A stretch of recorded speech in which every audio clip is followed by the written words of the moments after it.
The Obsidian Heart. By David Hall. December 3, 2025. Chapter Breakdown. The Whispers of Damnation. The Echoes of Madness. The Seed of Corruption. The Crimson Tide. Ashes of Redemption. The Legacy of Loss. Chapter 1, The Whispers of Damnation. The air in the cramped confines of the ironclad Fury's engine room hung thick with the stench of promethium and ozone.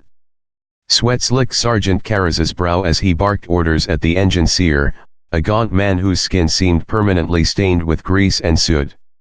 Outside, the void howled, a symphony of nothingness punctuated by the rhythmic thrum of the warship's ancient engines.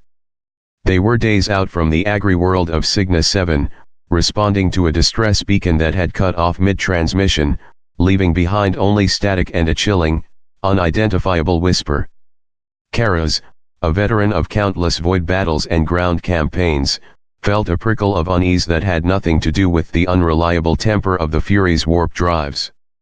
The silence from Cygnus VII was unnatural, a void within the void. His squad of 5 battle brothers, clad in their ceramite power armor, stood ready, their bolt guns held in practiced grips.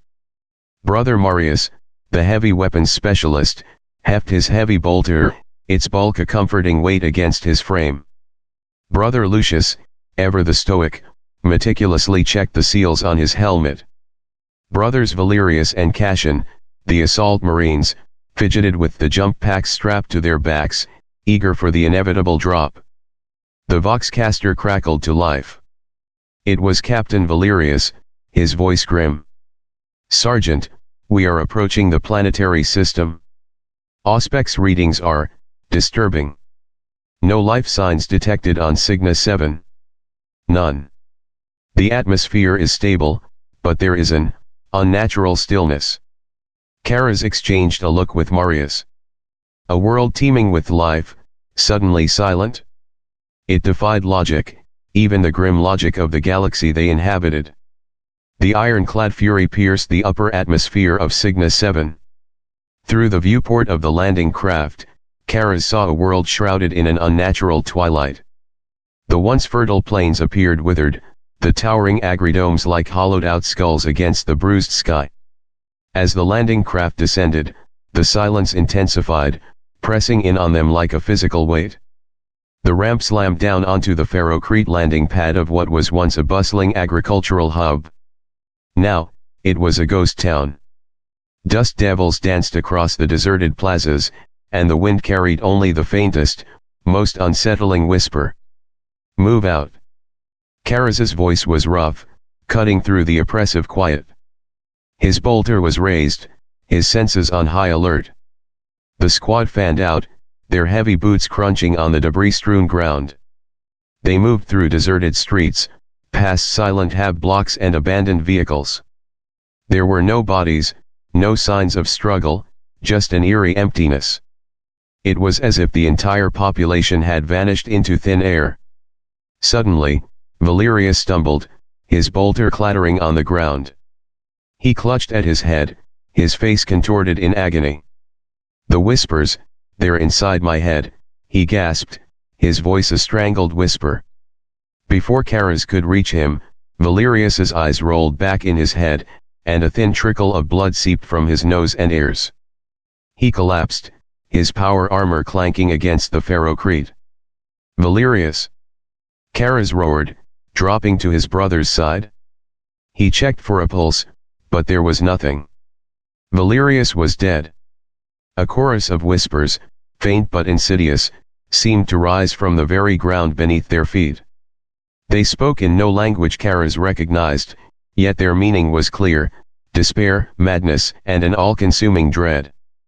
Cassian cried out, clutching his head as Valerius had. He staggered backwards, his eyes wide with terror. "Get out! Get out while you still can," he screamed, before collapsing in the same horrifying manner as Valerius. Panic flared within Karras, cold and sharp. This was not the work of any enemy he had faced before. This was something else. "Form a defensive circle," he bellowed, his voice strained. Marius swung his heavy bolter around, its massive barrel tracking unseen threats. Lucius and Chares stood back to back, their bolt guns ready. The whispers intensified, swirling around them like a tangible force. Chares felt a pressure building behind his eyes, a creeping dread that threatened to overwhelm his disciplined mind. He fought it back, focusing on the cold steel of his bolter, on the presence of his remaining brothers. Then, the shadows began to move. From the darkened doorways of the hab blocks, from the empty plazas, figures began to emerge. They were gaunt and emaciated, their limbs unnaturally elongated, their eyes glowing with a malevolent green light. They moved with a jerky, unnatural gait, their silent advance far more terrifying than any battle cry. "Hold the line!" Chares roared, squeezing the trigger of his bolter. Explosive rounds ripped through the first of the figures, tearing limbs and torsos apart. But they kept coming, an endless tide of silent, horrifying beings. Marius's heavy bolter roared, spitting a hail of explosive rounds that carved swathes through the advancing horde. But for every one that fell, two more seemed to take its place. Lucius, his face grim, fired controlled bursts, each shot finding its mark. But even his precision seemed futile against such overwhelming numbers. The figures reached them, their touch cold and clammy. Chares felt a searing pain as one of them raked its elongated claws across his armor.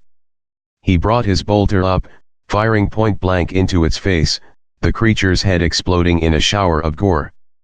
But they were upon him, their silent, relentless assault pushing him back. He fought with the fury of a cornered beast, his power armor stained with the blood of the creatures and his fallen brothers. He saw Marius fall, overwhelmed by the sheer number of the attackers, his heavy bolter silenced. He saw Lucius disappear beneath a writhing mass of limbs. Chares fought on, his bolter empty, resorting to the combat knife at his hip. He plunged it into the glowing eyes of the creatures, feeling a sickening squish as he did so. But there were too many. He felt their cold hands grasp him, their unnatural strength pinning his arms. He looked into their glowing green eyes, and in their depths, he saw only an infinite, hungry void. The whispers intensified, filling his mind with images of unimaginable horror, of a darkness that stretched beyond the stars. His last thought, before the darkness consumed him, was a silent prayer to the Emperor for the salvation of his soul. Chapter 2, The Echoes of Madness. The landing craft remained on the deserted landing pad, its ramp still lowered, a silent testament to the swift and brutal end of the initial landing party. Inside the ironclad Fury, Captain Valerius paced the command deck, his face etched with grim determination. The loss of Sergeant Chares and his squad was a heavy blow, but there was no time for mourning. The distress beacon demanded a response, and the unnatural silence of Cygnus VII held a terrifying mystery that needed to be unraveled. "Prepare another landing party," Captain Valerius commanded, his voice low and "This time, we go in with heavy support. Apothecary Theron, you will accompany them. I want a full bioscan of the environment and any remains we find." Apothecary Theron, a towering figure in his white and red armor, nodded grimly. He carried his narthecium, its array of surgical tools and bioscanners glinting under the harsh lights of the command deck. Leading the second landing party was Captain Valerius himself, accompanied by two more squads of battle brothers, including a devastator squad armed with heavy weapons and a tactical squad equipped with flamers. They descended in two heavily armed Thunderhawks, their multi-meltas and assault cannons spitting fire into the deserted hab blocks as they approached the landing zone.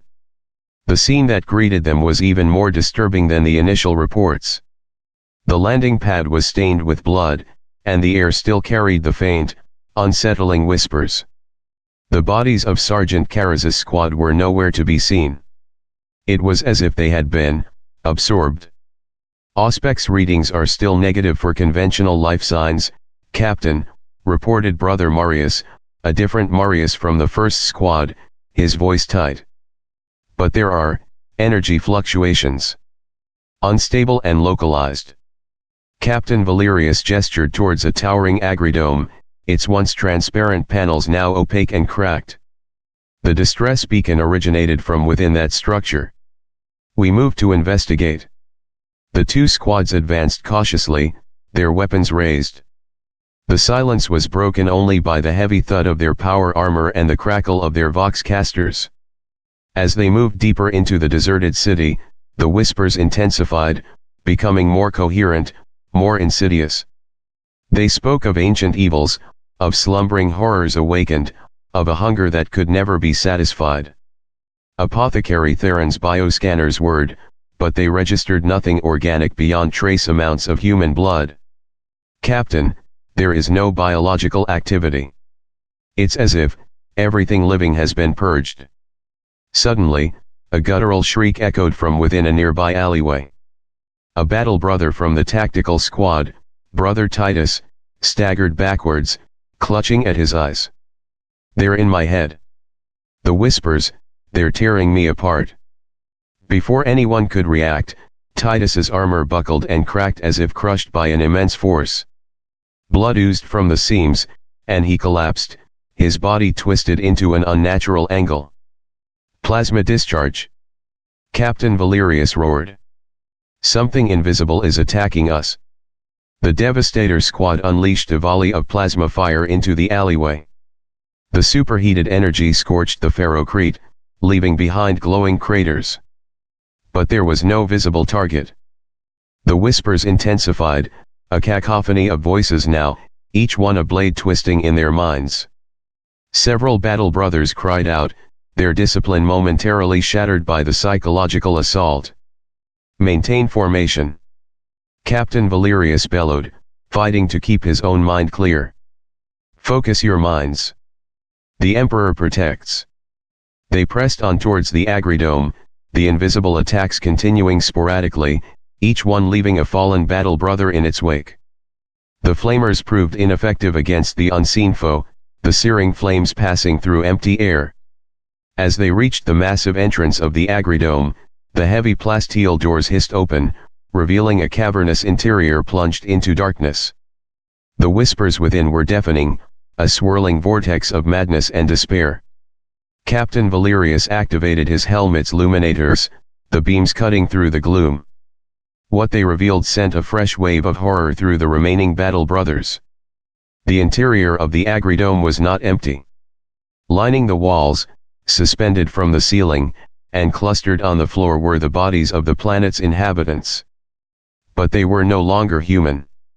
Their limbs were elongated and twisted, their skin stretched taut over bone, and their eyes glowed with the same malevolent green light they had seen on the creatures outside. They were still, silent, yet their very presence radiated an aura of profound wrongness. And in the center of the vast chamber, bathed in an eerie green glow emanating from an unseen source, stood Sergeant Karras and his fallen squad. But they were no longer the battle brothers they had known. Their armor was warped and fused to their flesh, their faces contorted into grotesque masks of agony and hate, and their eyes burned with the same malevolent green light as the other things. Karras's voice, a distorted mockery of its former tone, echoed through the agridome. You have come to join us, brothers. To become one with the whispers. The reanimated corpses of Karras's squad lunged forward, their bolt guns now twisted and organic, spitting bursts of green energy. Emperor preserve us. Captain Valerius whispered, his bolter rising to meet the horrifying threat. The battle for Cygnus VII had just begun, and the true horror of what they faced was only now being revealed. Chapter 3, The Seed of Corruption. The reanimated figures of Sergeant Karras and his squad moved with a horrifying speed and unnatural strength. Their bolt guns, now fused with bone and sinew, spat blasts of emerald energy that seared through ceramite armor as if it were paper. Fall back. Captain Valerius roared, firing a volley of bolt gun rounds at the grotesque parody of his former sergeant. The rounds struck Karras, tearing chunks from his corrupted form, but he barely flinched, his glowing green eyes fixed on the captain with malevolent intent. The Devastator squad unleashed a barrage of heavy bolter and plasma fire, tearing through the ranks of the mutated inhabitants.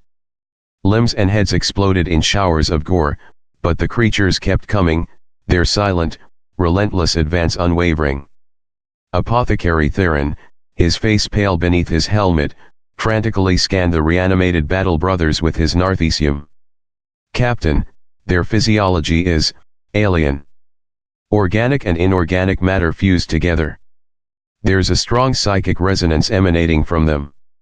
The whispers intensified, a psychic assault that hammered against the battle brothers' minds, threatening to shatter their resolve.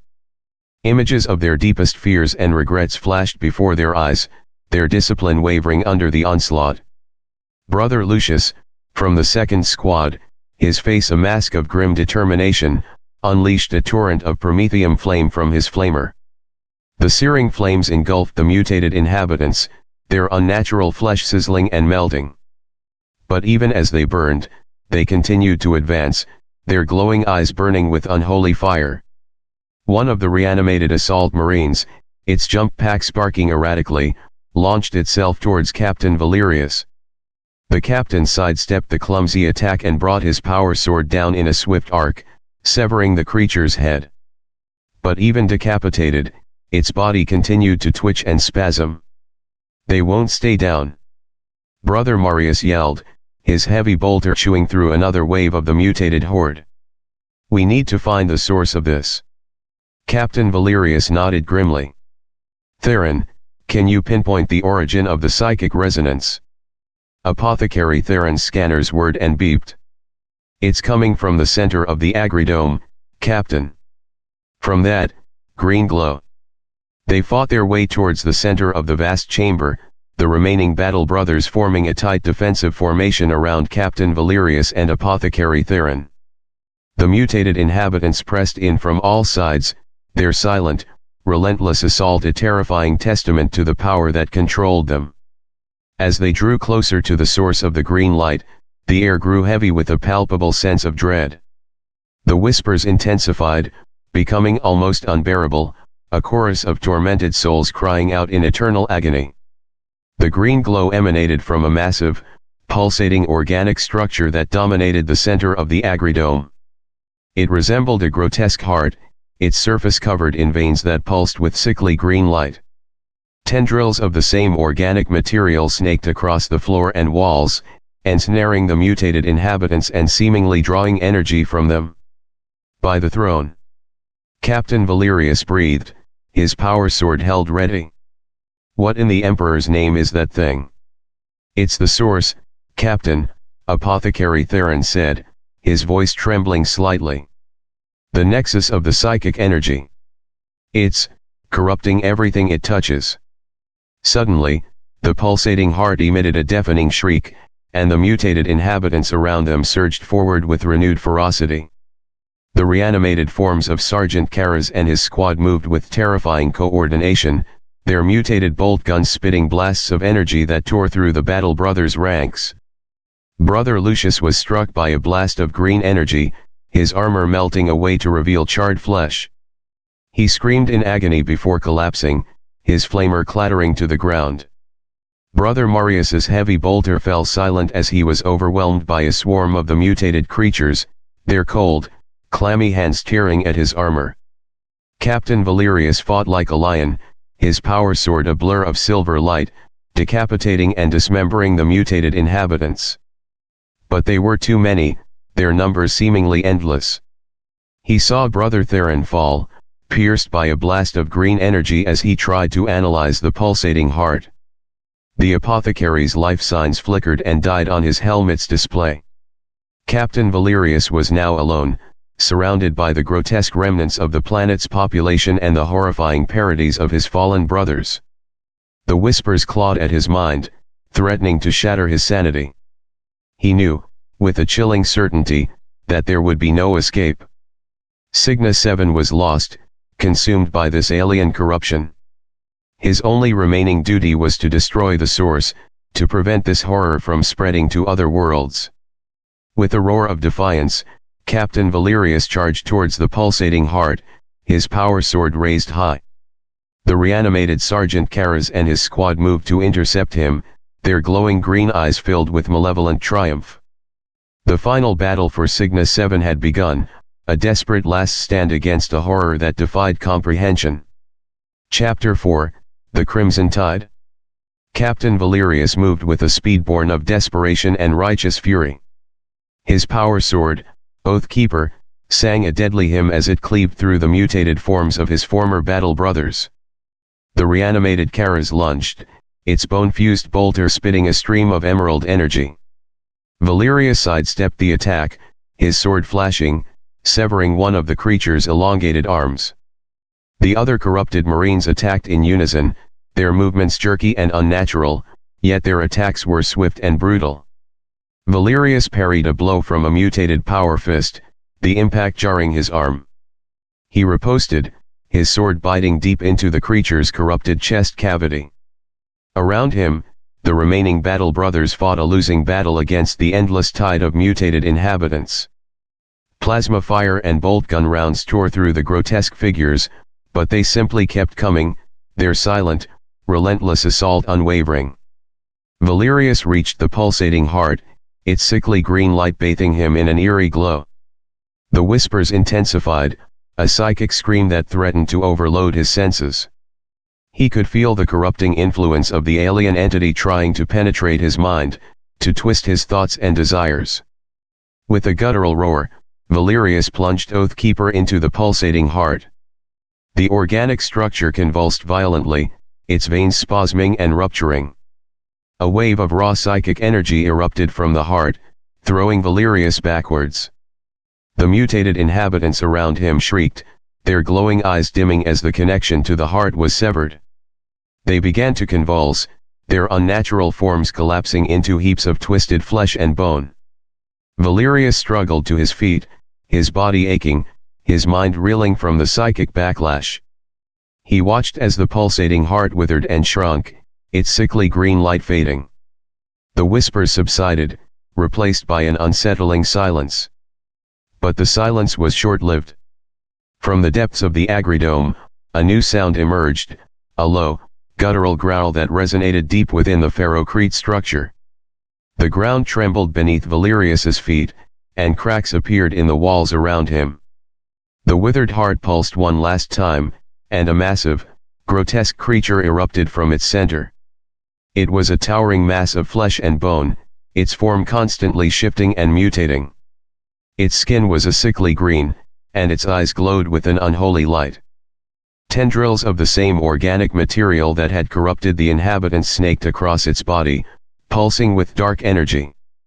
This was the source of the corruption, the entity that had twisted Cygnus VII into a nightmare. It was a creature of the warp, a manifestation of the darkness that lurked beyond the veil of reality. The creature roared again, a sound that shattered the remaining agridomes and sent shockwaves through the deserted city. It turned its malevolent gaze upon Valerius, its glowing eyes filled with ancient hatred. Valerius knew that he could not defeat this creature. It was far beyond anything he had ever faced. But he also knew that he could not allow it to escape. If this abomination reached another world, the same horror would be unleashed again. With a grim determination, Valerius activated his jump pack. He soared into the air, his power sword raised high. He would buy the ironclad fury time to bombard the agridome, to cleanse this world of the warp-spawned corruption. The creature swatted at him with a massive, clawed hand, the force of the blow sending Valerius spinning through the air. He crashed into a nearby wall, his armor dented and cracked. He struggled to his feet, ignoring the pain. He charged towards the creature, his power sword a blur of silver light. He slashed at its legs, its arms, its grotesque head, but the creature seemed impervious to his attacks. The creature grabbed Valerius in its massive hand, its grip crushing his armor. It lifted him into the air, its glowing eyes burning into his. Valerius could feel the creature's corrupting influence trying to invade his mind, to break his will. He fought back with all his might, his mind a fortress against the warp-spawned assault. He plunged Oathkeeper into the creature's arm, the power sword cutting through flesh and bone. The creature roared in pain, its grip loosening slightly. Valerius used the opportunity to wrench himself free, falling to the ground with a bone-jarring thud. He knew that he could not last much longer. His armor was failing, his body was screaming in pain, and the creature's psychic assault was relentless. But he would not yield. He would fight until his last breath. He activated his Voxcaster, his voice weak but firm. Ironclad Fury, this is Captain Valerius. The source of the corruption is a warp entity. It must be destroyed. I am engaging it now. Prepare for orbital bombardment. Exterminatus if necessary. He knew that the order was a death sentence for Cygnus VII, but it was the only way to ensure the safety of the rest of the sector. The Imperium could not afford to let this corruption spread. The creature lunged again, its massive jaws snapping shut around Valerius. He felt a searing pain as its teeth tore through his armor and flesh. His vision blurred, and he knew that his end was near. But even as the darkness closed in, he felt a grim satisfaction. He had bought them time. He had held the line. And as the creature's jaws closed around him, he whispered a final prayer to the Emperor. Chapter 5, Ashes of Redemption. The ironclad Fury hung in orbit above Cygnus VII, its massive guns trained on the Agridome. On the bridge, the remaining officers watched in grim silence as Captain Valerius's last stand unfolded on the Auspex displays. Captain Valerius is down, reported the Vox officer, his voice heavy with grief. He has been consumed. A wave of despair washed over the bridge crew. They had lost their captain, their brothers, to this unholy horror. But there was no time for mourning. The fate of the sector hung in the balance. Prepare for orbital bombardment, ordered the first officer, his voice trembling slightly. Target the Agridome. Maximum yield. The ironclad Fury's guns roared to life, unleashing a barrage of apocalyptic firepower. Lance strikes and macro cannon rounds slammed into the Agridome, tearing it apart. The ground shook, and the sky turned a fiery red as the structure collapsed in a hail of fire and debris. But even as the Agridome was destroyed, the warp entity continued to rage. It swatted at the incoming fire, its massive form flickering in and out of reality. The bombardment was doing little to stop it. Increase power to the lance batteries, the first officer shouted. We need to hit it with everything we've got. The ironclad Fury poured all its energy into its lance batteries, focusing its firepower on the warp entity. The air crackled with energy, and the void around the ship shimmered. A beam of pure energy lanced out from the ship, striking the warp entity with the force of a small sun. The creature shrieked, its form convulsing as the energy tore through its flesh. But it was not enough. The warp entity continued to thrash, its form still flickering in and out of reality. It was too powerful, too deeply rooted in the fabric of the warp. The first officer knew that they had only one option left. It was a desperate measure, a last resort that would condemn Cygnus VII to eternal ruin. But it was the only way to ensure that the warp entity did not escape. Initiate exterminatus protocols, he ordered, his voice cold and target the planet's core. A wave of shock and horror washed over the bridge crew. Exterminatus was the ultimate sanction, the destruction of an entire world to prevent the spread of corruption. It was a decision that weighed heavily on the soul. But they obeyed. The ironclad Fury fired its cyclonic torpedoes, weapons of unimaginable destructive power. The torpedoes plunged into the heart of Cygnus VII, detonating with the force of 1,000 suns. The planet's crust ruptured, and the atmosphere ignited in a firestorm of unimaginable fury. The ground beneath the warp entity's feet cracked open, and it was engulfed in a sea of molten rock. The creature shrieked one last time, its form finally consumed by the inferno. The ironclad Fury watched as Cygnus VII burned, its surface reduced to a molten wasteland. The warp entity was destroyed, but at a terrible cost. An entire world had been sacrificed to contain the corruption. Millions of lives, reduced to ashes. The ironclad Fury turned away from the dying world, its mission complete. The crew stood in silence, their faces etched with grief and horror. They had saved the sector, but the victory felt hollow. Cygnus VII was gone, a silent testament to the horrors that lurked in the darkness between the stars. And the whispers, the echoes of madness, would haunt their dreams forever. The Whispers of the Obsidian Heart. Chapter 6, The Legacy of Loss. The ironclad Fury limped back to Segmentum Solar, its hull scarred and blackened, its crew bearing the weight of their grim duty. The reports of Cygnus VII were met with horror and disbelief. The Inquisition sealed all records, declaring the agri-world a dead world, a grim warning to all who dared to venture too far into the unknown. The survivors of the ironclad Fury were hailed as heroes, but they carried the scars of Cygnus VII within their souls. The first officer, now promoted to captain, found himself haunted by the image of Captain Valerius's final stand, the memory of the screams and the fire. He would often wake in the dead of night, drenched in a cold sweat, the whispers echoing in his ears. The other crew members fared little better.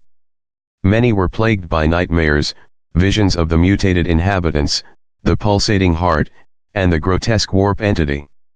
They found solace only in the rituals of the ecclesiarchy, seeking redemption for the sins they had witnessed. The loss of Cygnus VII served as a stark reminder of the fragility of life in the face of the warp's corrupting influence. Agri-worlds across the sector were fortified, their defenses strengthened, and their populations drilled in evacuation procedures.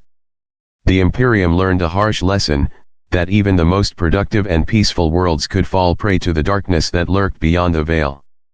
Years passed, but the memory of Cygnus VII remained. The planet was a forbidden zone, a place of death and corruption that no sane soul dared to approach. The whispers, it was said, still echoed across the barren surface, a constant reminder of the horror that had been unleashed. Occasionally, rogue traders or desperate scavengers would venture too close, drawn by the rumors of lost technology or forgotten riches. But none ever returned. They were consumed by the whispers, their minds shattered, their bodies twisted into grotesque parodies of life. The fate of Cygnus VII became a cautionary tale, a grim legend whispered in hushed tones in the darkest corners of the Imperium. It was a story of courage and sacrifice, of horror and despair, a testament to the eternal struggle against the darkness that threatened to engulf the galaxy. And the Obsidian Heart, the name given to the warp entity that had corrupted Cygnus VII, became a symbol of that darkness, a reminder of the price of vigilance and the ever-present threat of the warp. The whispers of the Obsidian Heart served as a constant warning, the enemy was always lurking, waiting for an opportunity to strike, to corrupt, and to consume. The Imperium would never forget the lessons learned on that cursed world. The cost was too high, the horror too profound. And in the silence of the void, the whispers remained. The end.